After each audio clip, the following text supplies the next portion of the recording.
Alors, nous abordons dans ce temps 3 ce qu'on appelle la matrice de transition dans un graphe probabiliste, dont vous avez la définition ici qu'on va mettre en œuvre ensuite dans les situations rencontrées précédemment, situations 1, 2 et 3. Donc une matrice de transition, c'est une matrice dans laquelle vous allez placer les probabilités que vous avez sur vos arcs, qui aura une taille dépendant du nombre de sommets que vous avez dans le graphe.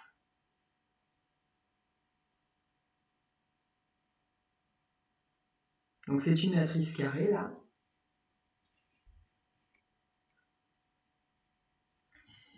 La seule difficulté que vous allez rencontrer, c'est sur la façon dont vous allez ranger les probabilités. Enfin, quand je dis la seule, c'est dans le meilleur des cas. Alors voici des remarques qui peuvent permettre de vérifier que votre matrice a l'air en tout cas cohérente. C'est que dans votre matrice, vous devez avoir des coefficients qui sont positifs ou nuls. Ça, c'est parce que ça correspond à des probabilités. Comprises entre 0 et 1, c'est aussi parce que ça correspond à des probas. Pour chaque ligne, la somme des coefficients va être égale à 1. Ça, c'est quand je faisais tout à l'heure dans le temps 2 la remarque que lorsque vous avez un graphe, les arcs qui vont être issus par exemple du joueur A, si je remonte, les arcs qui sont issus, donc qui sortent de A, donc le rouge ici et le rouge là, vous avez 2 tiers et 1 tiers, quand vous les sommez, vous allez obtenir 1.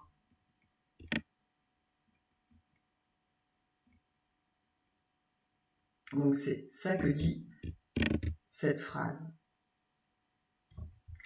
Et retenir le principe général de la matrice de transition qui porte bien son nom, ça permet de passer d'un état à un autre.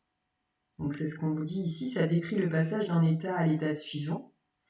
Et c'est pour ça que vous allez vous retrouver, sans qu'on l'ait dit jusqu'à présent, vous êtes face à des probabilités qui ne sont pas de n'importe quel type, vous êtes face à des probabilités qui sont conditionnelles. C'est la probabilité d'être dans un certain état, sachant qu'avant, nous étions dans un autre état, ou dans le même état.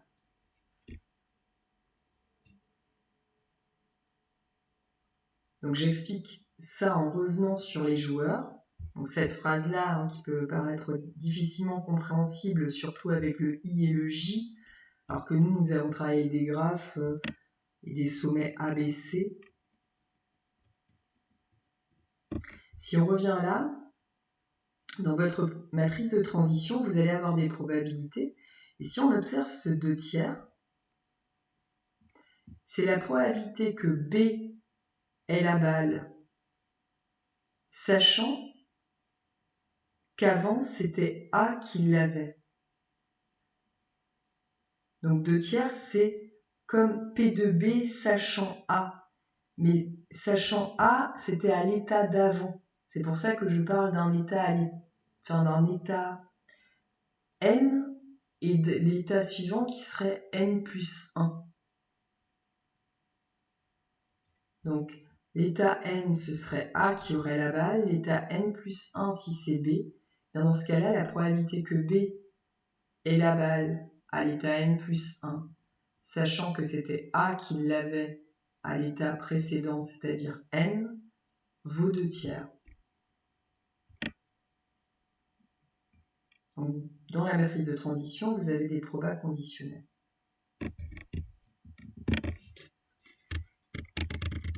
Dans cet exemple des joueurs, donc en haut là, que je vous montrais tout à l'heure, je vous donne ici l'exemple de la matrice de transition, donc vous n'avez pas à la chercher. Ce que je vais faire, c'est la prendre et la mettre à côté du graphe pour que ce soit plus compréhensible.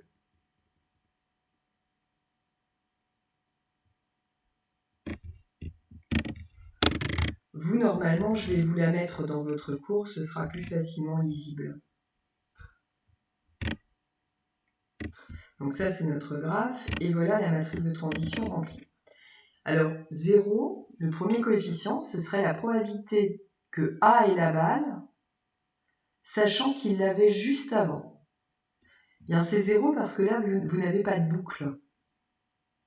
Soit A donne à B, soit A donne à C, mais il ne la garde pas pour lui. Ici, vous avez la probabilité que B ait la balle, sachant que A l'avait juste avant. Ici, la probabilité que C ait la balle, sachant que A l'avait juste avant. Donc cette ligne-là, on vous dit que c'est la transition du sommet A vers les autres sommets. A ne transmet pas à A, probabilité 0. A transmet à B avec une probabilité de 2/3. A transmet à C avec une probabilité de 1/3. Et on remarque qu'en sommant, ici, on obtient bien 1.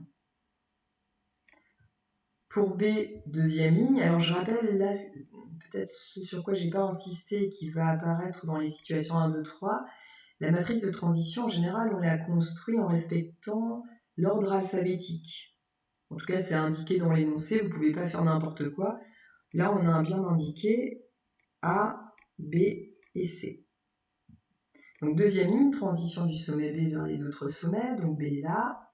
Vous pouvez aller vers A avec une probabilité de 0,5, qui est là. Aller de B vers B, dans cette situation, ça n'existe pas, la probabilité est de 0. Aller de B vers C, ça existe, c'est possible, avec une probabilité de 0,5. Encore une fois, là, la somme, 0,5 plus 0,5, ça fait 1.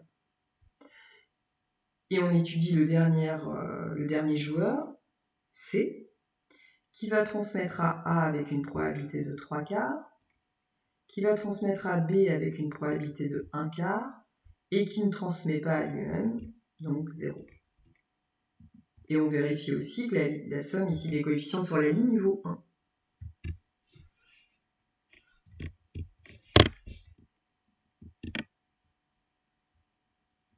Et cet exemple a été fait pour vous.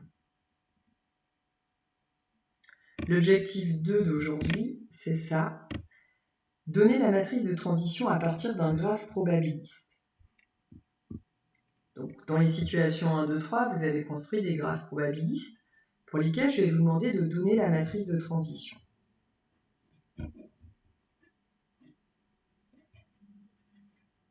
Alors déjà, donner est important, ça veut dire qu'on ne va pas vous demander de justifier.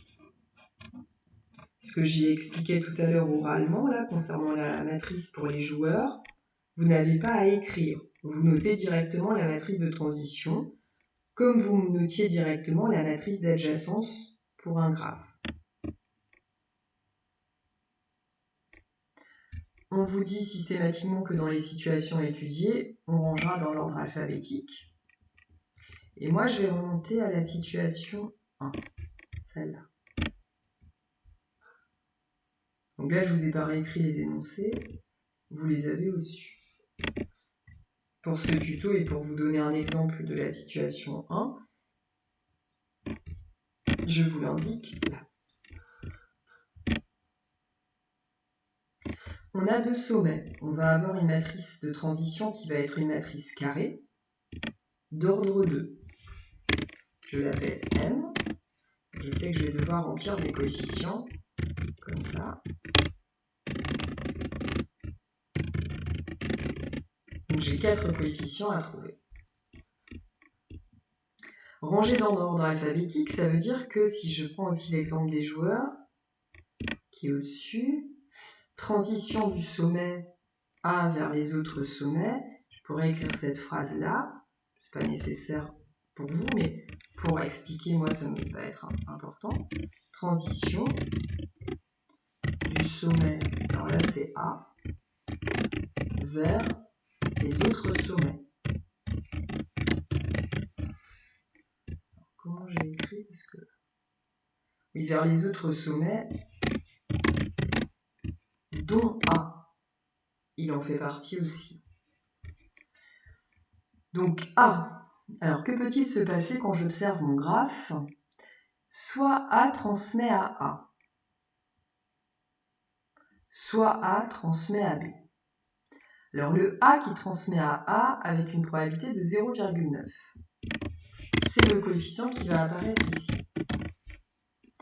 ou alors le A qui transmet à B avec une proba de 0,1, c'est le coefficient qui apparaît là. Quand je somme 0,9 plus 0,1, ça fait 1. Maintenant, on passe à B, et ce sera la deuxième ligne.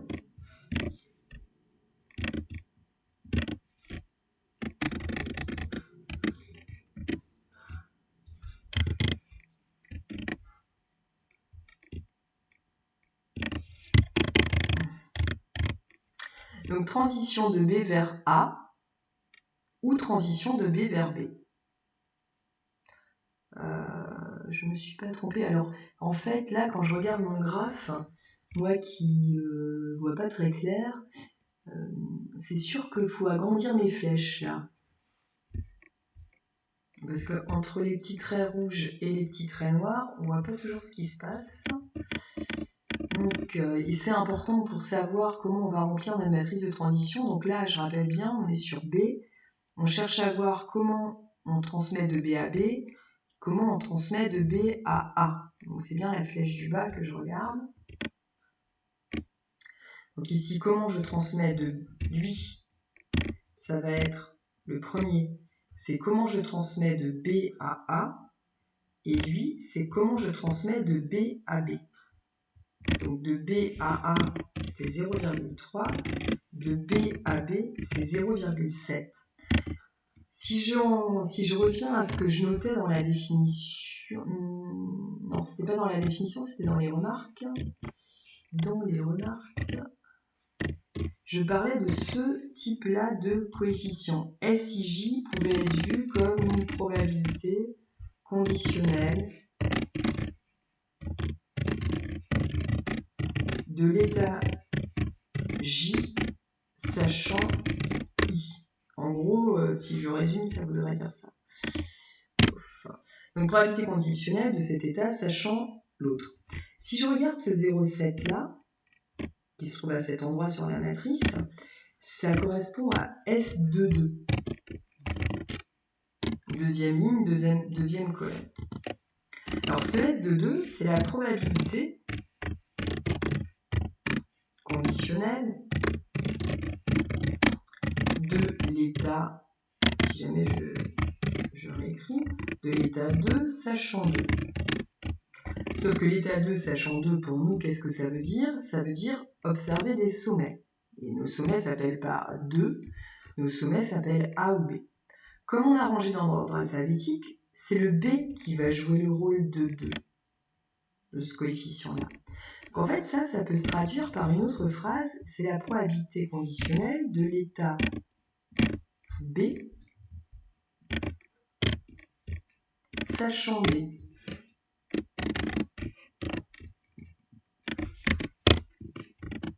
Là, je vulgarise. On verra après ce qu'il faut laisser sur sa feuille. Donc, S22, probabilité conditionnelle de l'état B sachant B, et on retrouve bien ce 0,7. C'est quand on retourne sur notre état. Voilà. Donc, j'ai décrit maintenant comment on obtenait cette matrice, et j'espère que vous avez compris parce que vous allez devoir le faire sur les situations 2 et 3. Et je vous mettrai donc un tuto qui correspondra à ces situations 2 et 3 en correction.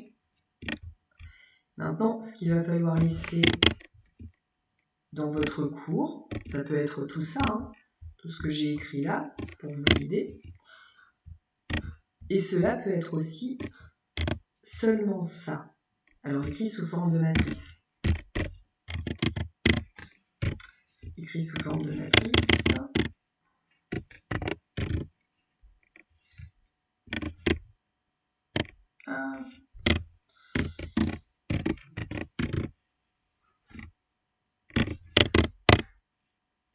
Ça fait ça.